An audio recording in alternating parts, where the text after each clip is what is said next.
Hello po mga kababayan, kamusta po kayong lahat? And once again, welcome back to another episode of Simply Talkies Vlog. Pag-usapan natin mga kababayan yung gagawin po ng DOJ, Kapulisan at NBI at ito pong isang video ng ating Pangulo na siya po ay sumagot na dito po sa mga kawalang hiyaan ng kanyang Vice Presidente. At ganoon din, meron na naman pong binubuhay na naratiba o issue itong kanyang Vice Presidenting pusit. No? So, bago po tayo magpatuloy, tayo po ay magbibigay pugay at pasalamat sa lahat ng ating channel members, followers, subscribers, naglalike at nagsishare ng ating mga videos, sa mga nagbi-video replay, nagsishare ng kanilang blessings, at ganoon din po sa mga nakakasama natin sa ating video premiere at live streaming. Ganon din po mga kababayan, salamat sa lahat ng ating OFWs, men and women in uniform, sa mga frontliners at mga guro. At lubos po rin po ako nagpapasalamat sa lahat ng sumusubaybay, tumutulong at sumusuporta sa ating mumunting channel. Shout out din sa mga Kapots Angels. May God bless us all, may God bless our country, and may God bless our Marcos administration. No? Dito mga kababayan, isasama po natin yung almost 3 minutes video o mensahe ng ating Pangulo sa kanya na pong pagsagot dito sa kawalang hiyaan ng kanyang Vice Presidenting pusit. No? Makikita nyo, simple lang pero malaman po ang sinasabi o ang mensahe ng ating Pangulong Marcos. Pero bago po yan, alamin mo po na natin ang mga statement ng mga otoridad tulad po ng Police, NBI at DOJ. Unahin po natin itong DOJ, itong ating Department of Justice. So sabi po dito sa GMA News Online mga kababayan, ito po. DOJ subpoena to be issued versus Sara Duterte. So ang pinag-ugatan po niyan mga kababayan ay yung kanyang marahas at walang tamang pag-uutak, no? Na ang kanyang bunganga ay wala nang filter mga kababayan. Ang pag-threaten sa pagpatay sa Pangulong Marcos, kay First Lady Lisa at kay Speaker Martin Romualdez. No? Yung pong mga minions niya, tinitwist po nila yan. Hindi naman po daw direkta. Wag po kayong makinig. Wag po kayong maniwala. There is the intent, there is the command, no? Doon sa kanyang sinasabing assassin na kanya pong nahabilinan na, nabigyan na ng command o utos na kung sakaling mategi siya, huwag siyang tumigil hanggat hindi napapatay ang 3 taong yan. Kausap niya, baka nabigyan na ng kwarta. Masiset yung motion pag sakali siyang mategi in any other form na mategi siya. Hindi sinabing nategi siya sa aksidente, hindi nategi siyang natural cause, kundi pag namatay siya. It is in general form. Kahit na ano pang twist ang gawin dyan ng mga minions niya, sila lang ang nag-uutuan mga kababayan. No? Kaya isipin ninyo, itong inyong bising pusit ay gigil na po para po siya ay maupo o makaganti man lang sa 3 taong kanyang binanggit. Sa tingin niya, ayan po ang nagdudulot ng misery sa kanyang kinasasapitan ngayon. Sa totoo lang mga kababayan, ang nagdulot ng lahat ng ito ay ang sarili niya na rin. Kasi hindi niya maipaliwanag maigi, unang-una, yung inilabas ng COA report na sila ay may disallowance sa mga opisinang kanyang pinamunuan. Millions of pesos, lalong-lalo na yung CIF niya noong 2022 na nagkakahalaga ng 612.5 million pesos. Sa 2 opisina po yan, OBP at DepEd during that time na siya ang secretary. Nakita nyo naman yung pinalabas, no, ng COA through HOR sa pag-iimbestiga sa pamamagitan ng Good Government and Public Accountability na chairmanship ni Representative Joel Chua. Wala Sabi nga ni Representative Defensor kahapon sa pang-pitong hearing na ng committee na yan, sana isang araw tapos na. Kasi nagti 10 hours, 12 hours, or 13 hours ang hearing na yan. Sana kung sumipot lang itong mga kawani ni Pusit sa dalawang opisinang kanyang hinawakan at siya rin ay nanumpa at sumagot, tapos na po ito. Malalaman natin kung sino ang nagkamali at sino nagsasabi ng totoo at sino nagsisinungaling. Pero gawa nga ng delaying tactic, yung deflection and the evasion of the leader of those two departments, wala po eh. Umabot na tayo ng ika-7, baka may ika-8, ika-9, ika-10. Hindi pa rin siya sasagot dahil feeling niya, bakit ako sasagot sa inyo? Mas mataas ang position ko. Oo, mas mataas ang position mo. Pero, tandaan mo kung equal branch of government kayo. They have oversight authority. Lalong-lalo na sa paglustay ng budget. Tama, mali. O, kung talagang matapang ka, talagang nasa iyo ang katotohanan, harapin mo sila. Ipakita mo na kayo nagkamali at hindi ako. Pero the other way around, mga kababayan. Because she feels na, bakit ako luluhod sa inyo, yuyuko sa inyo, Vice Presidente ako. Prinsesa ako ng Davao City. In the name of transparency and accountability, walang hari o rena. Walang presidente, vice presidente, walang sino man na mataas ang posisyon. Pagdating sa pinag-uusapan natin ay transparency and accountability. Ngayon, doon po sa pagbabanta niya, tinitwist nila. At nung nahimasmasan siya, sinabi niya, ba't ko naman ipapapatay si Bongbong Marcos? Nag-threat ka na. At yung sinabi mo, no, dumating na po sa international stage at ang kapal pa ng mukha niya na sinasabi niya na napapahiya na ang bansa. Ikaw ang nagpapahiya sa ating bansa dahil sa bawat buka ng bibig mo na malaswa pa, masang pa sa amoy ng burak, no, ng suwer. Yan ang nagpapasama sa ating bansa.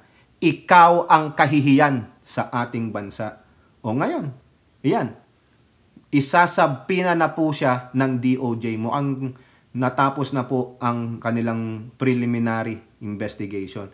The DOJ on Monday said a subpoena will be issued against VP Sara Pusit Duterte following her assassination remark against President Ferdinand Bongbong Marcos Jr., First Lady Lisa Araneta Marcos, and Speaker Martin Romualdez.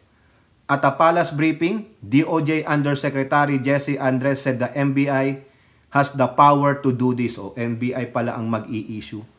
Ang investigasyon po na gagawin ng gobyerno ukol sa bagay nito ay agad-agaran. Ay syempre naman, hindi pwedeng magpatumpik-tumpik. Kasi mamaya, biglang makrung-krung na naman ito, baka magbago ng isip, sabihin niya sa assassin niya, Raymond, di ko po malubos maisip. No? Vice Presidente, kung mausap ng assassin, hired killer, no?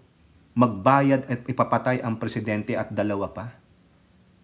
Di ba? Tapos sasabihin niya, hindi niya daw sinabi. Anong karapatan niya para ipapatay si Pangulong Marcos? Di ba?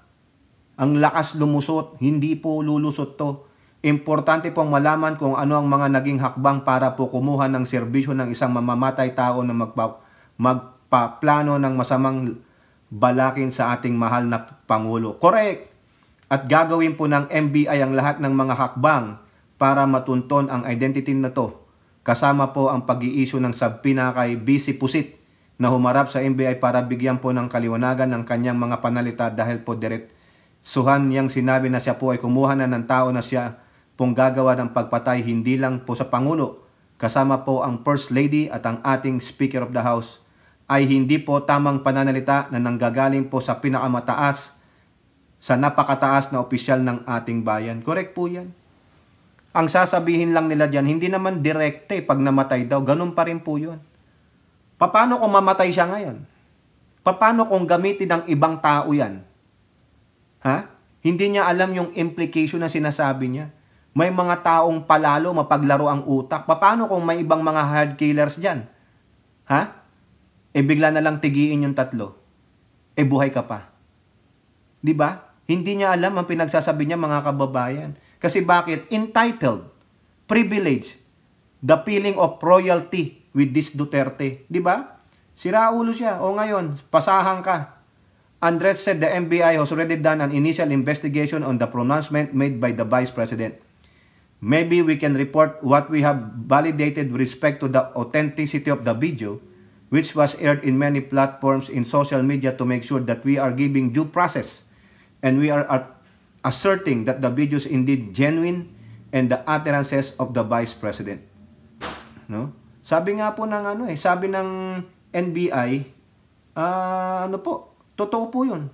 Hindi po AI. Sinabi na po ni NBI Director Jaime Santiago. The DOJ official also said Duterte remarks should not be ignored as he recalled that Duterte also mentioned before that she supposedly wants to behead Marcos twice. Twice she already crossed the line. Pagbibigyan po ito, hindi na po. Katatawanan na po ang gagawin sa atin. Tatawanan tayo ng tatawanan itong mga Duterte kasi mga gago tayo na wala tayong ginagawa sa mga pambabalahura, pampababastos, pagmamayabang nila. Kaya dapat lang ito. Kaya kami po, we are not leaving any stone unturned. O yan. We will take every effort to protect the President and to investigate everyone that could possibly involve in this assassination plot of the three high-ranking officials of government. Biruin nyo, una, beheading. Okay, pagbigyan. Pero itong pangalawa, hindi na po eh. Talagang may nakausap na siya. Past tense and then future. Diba? O ito pa, nagmayabang pa si Gaga. In response, sabi niya, Duterte, that she will gladly answer all the questions that the NBI will ask her once she is summoned. Pero dapat sumagot din sila sa mga tanong ko sa kanila. Mag-uusap na lang kami doon kapag andyan na yung subpoena. O ano po ba yung tanong niya? Eto, mga kababayan. No? Eto po. Ihuli natin ng PMP. Okay? Kasi, nagre-reklamo siya, mga kababayan, bakit daw yung pagpapapatay ang inuungkat? Mas mahalaga yun eh. Mas mahalaga ang Pangulo kaysa sa'yo. Dahil sa'yo, ikaw na Vice Presidenteng pusit, wala kang kwentang BP. Mas malala ka pa kay Mama Lenlen. Wala eh. Buti pa si Mama Lenlen, hindi na nagre-reklamo. Ikaw. Ikaw. Wala ka nang alam, bubita ka, sobra ka pang mayabang, entitled ka. Kasi sinasabi niya, may threat daw siya sa buhay. Si Speaker Martin daw po ang magpapapatay sa kanya. Really? Nasaan ang ebidensya mo? Nananaginip ng gising ang pusit. Baka hindi man na natutulog, di ba? Baka may ginagawa kaya hindi natutulog. Sabi po ng NBI, GMA News Online, tinake up ng NBI yung sinabi niya rin na gusto daw patayin siya ni Speaker Martin. Ayan no. NBI, no info o information on threats versus BP Sara Pusit Duterte. Wala daw. Ato po ang sabi ni NBI Director Jaime Santiago, on the part of the NBI, hindi kami nakatanggap ng any information regarding the threat of the life of the Vice President. Ayun naman pala. Walang nagsumbong sa NBI, walang nagsumbong sa pulis. Tapos sasabihin mo, papapatay ka ni Speaker Martin? Kathang isip. Budulera eh. Ang galing maggawa ng kwento. Manggagatong. Pero, walang nakuhang impormasyon ng NBI. Wala man lang kumalat. Siya lang ang nakakaalam. Saka yung kunwaring mga pinagsabihan niya. Anong klaseng official yan? Marites na marites, mga kababayan. Santiago also said the NBI has not received any information about Duterte's claim that one of her security personnel had attempted to take her life. Correct. Kasi yung sinasabi ng isa nilang asong ulol na yung si boy girl, kilala niyo yung boy girl na yon? Dahil bago daw mag-birthday si Sara Duterte, sabi niya, may nagtangka daw sa buhay niya, baka daw yung gurgur. Alam na namin istorya ng gurgur na yan. Kwentong barbero. Ba't hindi kayo nagpa-blatter? Ba't hindi nyo nireport sa police? Kung isa palang security personnel yan na galing daw sa Office of the President. Tingnan nyo kung gano'n nila salsalin gumawa ng kwento para paniwalain yung tao. No? Pero ang naniniwala lang sa kanila, yung mga katulad nilang mga tanga. Yung mga walang sariling pag-uisip. Parang wala kaming natanggap na ganyan na sinabi niya na one of her security aide remember that the Vice President, even the Vice President is being protected by our Presidential Security Command. Wala eh. Gawa-gawa lang nila mga kababayan. Tapos isisisi sa palasyo. No? Baka sila lang mag-anak yung nag-away-away, nag-ganun siya oh. Tapos sabi na, isisi natin kay Bongbong ha, kay Martin at kay Speaker, tapos kausap ka ng assassin ha. Doon nyo lang napatunayan, mga kababayan, na talagang binerify niya na merong Davao Death Squad. Meron silang mga assassins. Oh, di ba? Sinong hindi malintana diyan? Biruin mo, nagluklok tayo ng vice presidenteng mamamatay tao? Di po ba? Tama, mali. Oh, nakakahiya po. Tapos sasabihin niya, napapahiya na ang Pilipinas dahil sa ginagawa ng HOR, sa ginagawa ni Martin, sa ginagawa ni FL at ni PBBM. Hindi, baliktad po yun. Manalamin ka. Akala mo napakatalino mo, inotel. Sinabi mo pa yan ha, no joke ha, no joke. Nakakausap na ako ng assassin. Sinabi ko sa kanya, pag ako namatay, huwag kang titigil. Patayin mo si Martin, si Bongbong at si Lisa. Oh, di ba? It's a very general command. Pag namatay siya, hindi niya sinabing pag namatay ako sa natural death, namatay ako sa aksidente. Hindi po eh. Sabi niya, pag namatay ako, oh, kahit na anong klaseng kamatayan, pag nag-suicide siya, ang may kasalanan, yung tatlo. Di ba? Ganun po. Pag nabunggo siya dyan, nategi siya, kasalanan nung tatlo, patayin nyo, activated yung assassin. Sabi niya, naintindi niya, oh, namatay na siya, okay, go. Walang investigasyon na, ay, teka muna, aksidente. Ay, teka muna, nag-suicide eh. Hindi naman siya pinatay eh. O, di ba? Walang sinabing ganun. O, ngayon, ano pa ang request ng NBI sa Facebook? Ang sabi ng NBI asks Facebook Meta to preserve VP Sara's kill video versus Marcos. O, ayan. Huwag nyong i-delete Facebook. Lahat ng mga videos ni Pusit, huwag nyong i-delete. Dahil dyan talaga kitang-kita nyo ang sobrang galit niya. Para po siyang bulkan na sumabog. Oo. The NBI said Monday it had asked Facebook Meta to preserve the video of the late night press conference of the VP Pusit, where she had said she contracted someone to kill President Ferdinand Bongbong Marcos Jr. in an alleged plot against her succeeds. NBI Director Jaime Santiago said they do not take Duterte's statement lightly and are conducting a motu proprio investigation on the matter. Ang unang ginawa namin ay to write the Facebook for preservation of the video na i-preserve naman kaagad ng Facebook. Ayun, ayos. Pwedeng magamit po yan pati sa impeachment case. Oo. Pati sa pagdidisbar, pati sa pagpapile ng mga kaso.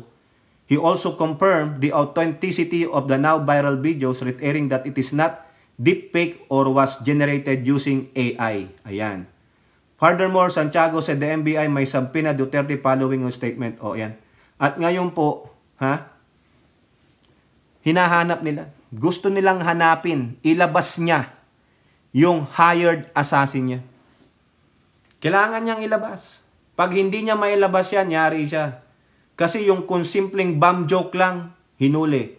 Yung nagbigay ng reward, 50 million pesos para itegi yung tatay niya nung siya pa ay presidente, hinuli. Di po ba? O bakit di magawa kay Pusit? Di ba? Santiago emphasized that the Vice President is not immune from suit during her tenure, unlike the President. May we have primary jurisdiction kasi kami nga in case involving threats to security or assault against the President, Vice President down to the Chief Justice. So kahit walang mandato, kahit walang order sa amin, we can take investigation. We can conduct investigation motu proprio. Yun ang ginawa namin nung natanggap namin yung viral video. O ayan, nakapag-investiga po pala ang NBI, no? Out of respect, hindi namin siya inaresto agad. O, nirespeto pa. Pero siya, walang respeto. Tingnan ninyo, lahat ng ahensya ng pamahalaan, nirirespeto siya pag nakikita siya o may mga ganitong instances. Binibigyan siya ng respeto because she is the Vice President. Pero siya, wala man lang siyang maipakitang respeto. Lalong-lalo na yung pumunta siya sa House of Representatives, dyan nga po sa hearing na yan, kahapon sa good government and public accountability. Tapos yung itsura niya pa, para siya pong bulldog, para po siyang kinuhanan ng candy. Oo, galit na galit, gustong manakit. Oo, butatang-butata naman siya. Napakayabang niya pa. Akala niya, alam na alam niya ang batas niya. Oh, they put her on her proper place. Wala po, hindi niya po mabraso ang House of Representatives. Kakahiya po ang ugali ng Vice President. Tapos sabi niya, napapahiya na ang Pilipinas. Ikaw ang kahihiyan sa bansang Pilipinas. We will conduct investigation and kung kinakailangan ay sasabihin na namin siya para mag-shed light sa kanyang mga pahiwatig. O ayan po, yan na po yung gagawin nila. Sabi ng DOJ, NBI ang magbibigay ng sabpina. Lalabas na po yan. No, siguro inutusan na siguro. Ito, pinifinish up lang yung motu proprio investigation ng NBI. So, bibigyan na yan. Tapos sabi niya, sige, tatanggapin ko yung sabpina pero tanungin ko kayo. Kung tatanungin niya, bakit hindi nyo sineryoso yung threat sa buhay ko? Bakit? May nabalita ba? Kung ako kay Jaime Santiago, Madam BP, may nabalita ba? Nagpa-blatter ka ba? Saan ang blatter? Wala pong nakarating sa amin. O kaya wala mag-imbestiga. Ngayon, kung gusto mo imbestigahan namin, sige. Diba? Pero ikaw, kulong ka muna. Ikaw ang naglaglag sa sarili mo. Ikaw ang naglaglag sa pamilya mo tungkol sa Davao Death Squad. Talagang pinatunayan nyo lang. Di po ba? Eto pa. Sabi naman ng PMP, mga kababayan. PMP sees possible complaints following Sara Duterte's threat versus Marcos. Ayan na po. The PMP on Monday said complaints may be lodged in relation to Sara Pusit's statement that she gave orders to have President Marcos Jr. assassinated should an alleged plot against her succeed. Definitely, they are looking for some violation po ng applicable and relevant laws by I have to give doon po sa yung discretion at pag-iimbestiga po sa CIDG. Si General Torre yan. I don't want to put into air ano yung mga possible cases. Sabi po ni Philippine National Police spokesperson, Brigadier General Jean Pajardo. Sabi na rin po ng ating Director CIDG na itong kaso nga po na posible na po maaring maisampa. We also have to take into consideration na si Vice President po is an impeachable officer po. Yay! Impeachable officer, hindi siya immune sa lawsuit. Ayan. Diba? Pero sa kanilang mga Duterte, the pattern of impunity. Alam nyo po yung impunity? Yung hindi napaparusahan. Laging nakakalusot sa mga kalokohan. Ayan po yung kasi bakit? Royalty, prinsesa at prinsipe ng Davao City. Sila po ang mga hari-hari dyan sa Davao City. Diba? CIDG Director Police Brigadier General Nicolas Torre III said the complaints may be filed in another forum aside from criminal courts because Duterte is an impeachable official. Another forum is what? Congress. There is a possibility. Walang kasiguruduhan. There may be need for a complainant. There will be need for more. Motu proprio, we will file the case. Depende yan sa recommendation ng matataas sa namin. Alam na. At saka hindi naman natin sigurado kung ang proper venue nga ba is the criminal courts or other forum. And you know what I mean? Because the Vice President is an impeachable official. So there will be other forum that will take up this case. I agree. Sino yon? The Congress. Kaya nga po nakikiusap si Castro na itakel po ito ng mga kapwa niya mambabatas sa lower house na i-tackle na po itong impeachment offense. Ito, may sabi ni Castro, ulitin lang natin, kunin lang natin mga kababayan. Ayan po. We challenge the House leadership to support impeachment efforts in light of these brazen maneuvers. Ayan po yun. Diba? Darating at darating yan. Yung mga congressman po, punong-puno na sa kanya. Sa kabastusan niya, sa kayabangan niya, sa wala niyang respeto. Kaya dapat lang po talaga na i-impeach na itong pusit na ito. Wala po siyang puwang. Wala po siyang puwang sa ating lipunan. Wala po siyang puwang. Hindi siya pwedeng maging leader sa ating gobyerno. Dahil wala po siyang unang-una, wala siyang good manners and right conduct. Di po ba? Tama, mali.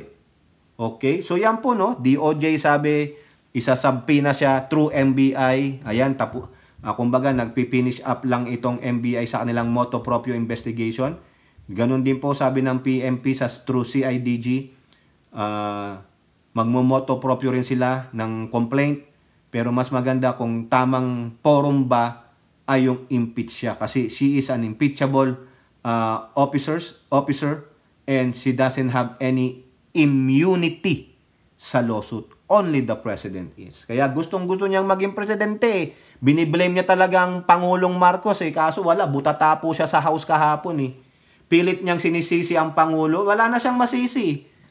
No? Siguro love na love niya si Pangulong Marcos kaso one man woman ng Pangulo Maski na ibuyang-yang mo pa yan, wala. Di po ba? O ito, punta na tayo dito sa maikli pero malaman na pagsagot at mensahe ng ating Pangulong Bongbong Marcos tungkol po dyan sa huling patutsada ng kanyang bising pusit na siya po ay ipapapatay. She crossed the line again. Diba? Sobra na. Tama na. Dapat na siyang kalusin. Diba? Ito po, mga kababayan, no? Salamat po, Pangulong Bongbong, Sana hindi mo ako copyright. Ito po, pakinggan natin.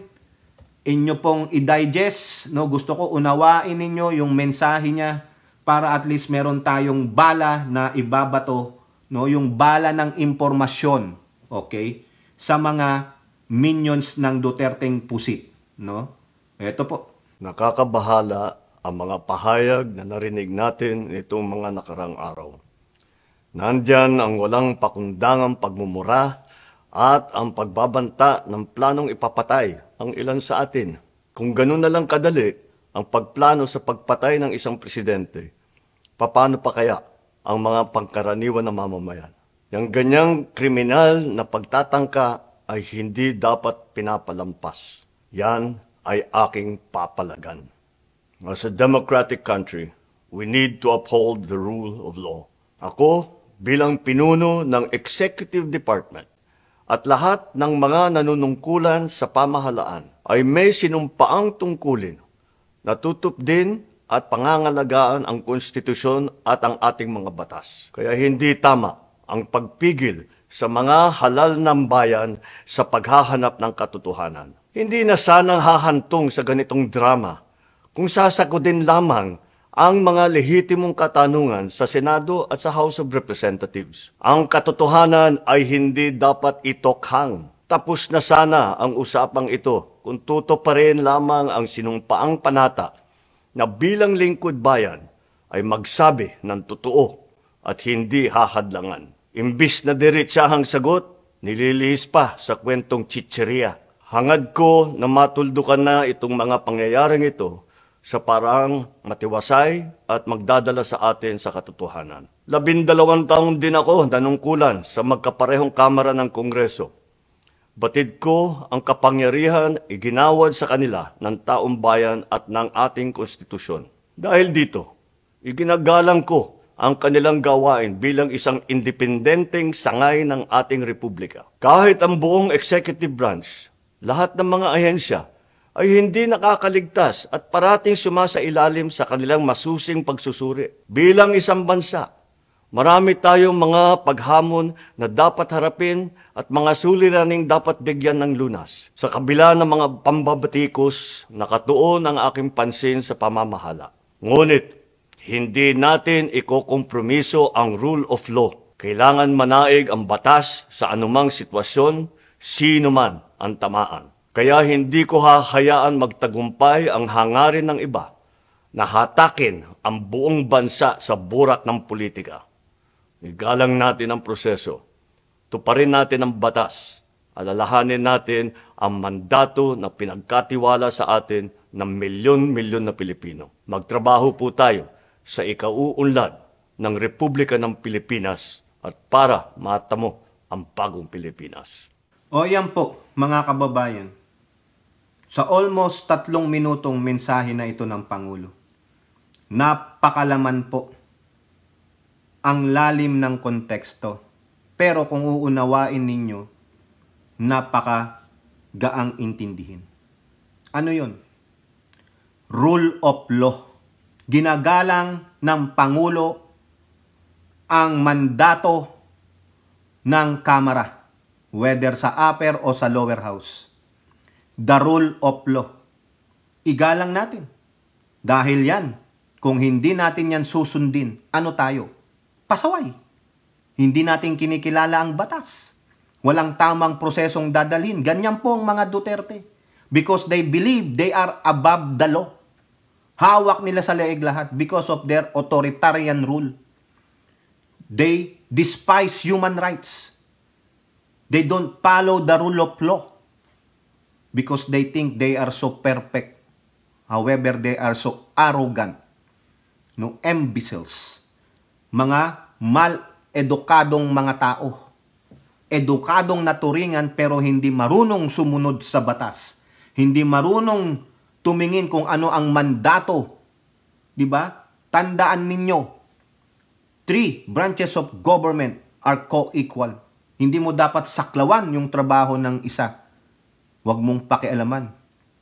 Tanging presidente lamang ang may say yan dahil siya ang leader ng bansa. Siya ang commander-in-chief. Pero sabi niya, no? Even the executive department, 12 taon siya nanungkulan bilang mga mambabatas. Alam niya ang trabaho nito.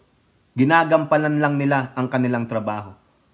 Bakit hindi yan makita ng pusit? Tapos sasabihin niya, hindi marunong maging presidente ang nakaupo. Ano gusto mo? Brasuhin ng Pangulo? Pakialaman ng Pangulo yung ginagawa ng lower house o ng upper house? Ay hindi po ganun. Kung ganun naman pala, baguhin na lang natin ang ating form of government. Gawin na lang natin king and queens, monarchy, authoritarian. Di po ba? Ay kung ganun rin lang naman pala, diluklok nyo na lang Pangulong Marcos. Pero hindi. Tama po si JPE nung pinatungkulan niya ang Pangulong Marcos Sr. ay namuno ng naaayon sa batas. Ganon din ang ginagawa ng junior nitong current president natin si Pangulong Marcos. Sumusunod siya kung ano yung itinakda ng batas na dapat niyang sundin at dapat niyang gawin at hindi mo pwedeng i-cross ang line na ito kung hindi sinasabi ng batas. Rule of law. Yun ang hindi naintindihan ng mga Duterte kasi alam nila they are beyond the law and they are above the law. Yun lang po yan. Tignan nyo, ang tindi ng mensahe, no? Na dinadaan sa chichiryang usapan. Hindi nyo pwedeng itokhang ang katotohanan. At hindi nyo pwedeng dalhin sa burak ang sambayan ng Pilipino. Hindi siya papayag. Kaya mag-ingat kayo. Sige pa, sagarin ninyo. Sagarin ninyo. Ewan lang natin. Nagsalita na ang Commander-in-Chief. Huwag nyong sabihin tatanga-tanga, mahina ang Pangulo. Nagbigay na siya ng mensahe. Hindi siya papayag. Nagbigay siya ng mensahe sa West Philippine Sea. I intend not to yield. Filipinos do not yield. Hanggang ngayon, hindi nag-yield ang ating bansa. Pinapatulan ng China sa kanilang mga naratiba. Ano? Di ba? Hindi makaporma China. Nakapag-RORE mission tayo. Sa Skoda, wala. Bantay sarado na. O, di ba? Eto pa kaya? Sino siya? Di ba? Sino si Pusit? Ano pa ang sinasabi ni Pusit? Ha? Ang sabi ni Pusit, first time daw na makakakampi ng mga Marcos na nakakita ng katulad niya. Na pumapalag siguro. Ay nako. Hanggang yabang ka lang. Hanggang salita ka lang. Wala kang silbi sa aming bayan. Wala kang ang mandato eh. Flower base ka lang eh. Ikaw yung flower base na napakamahal. Mga kababayan, oo. O ano pa yung naratiba niyang isa? Binuhay niya ang lumang issue. Nananahimik na nga yung issue na yan, pati yung pamilya ng biktima. Ngayon gusto niyang ungkatin at lalong magdalamhati muli si Miss Chris Aquino at yung mga pamilya nila. Dahil sabi niya, Sara Duterte clutch back up Marcos, pinatay ng pamilya nila si Benigno Aquino Jr. Tahasan niyang sinabi yan. May prueba ka. Ni hindi nga umusad ito eh. Dito, sabi sa dulo, sabi sa dulo, it was not proven that the Marcoses was behind the assassination. Even the mother and son became president. Hindi inopen ang investigasyon. Andyan si Miss Chris Aquino, pasensya naman po, Madam Chris, at yung mga kapatid niya, bakit hindi nila ipa-open? Kasi they want to lay it to rest. They don't want to suffer anymore. Pero itong pusit ninyong Vice Presidente, inuungkat niya ulit. Parang gusto niya ulit dalhin yung iniwan na yung parang ayaw na ulit buksan dahil may maraming masasaktan.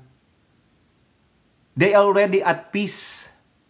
Pero siya mahilig siyang mangbuhay ng patay. Buhayin mo yung patay mong whatever no ano man yung patayin sa'yo, Yung patay mong damdamin ang buhayin mo para malaman mo kung ano yung tinatawag ni apathy and empathy.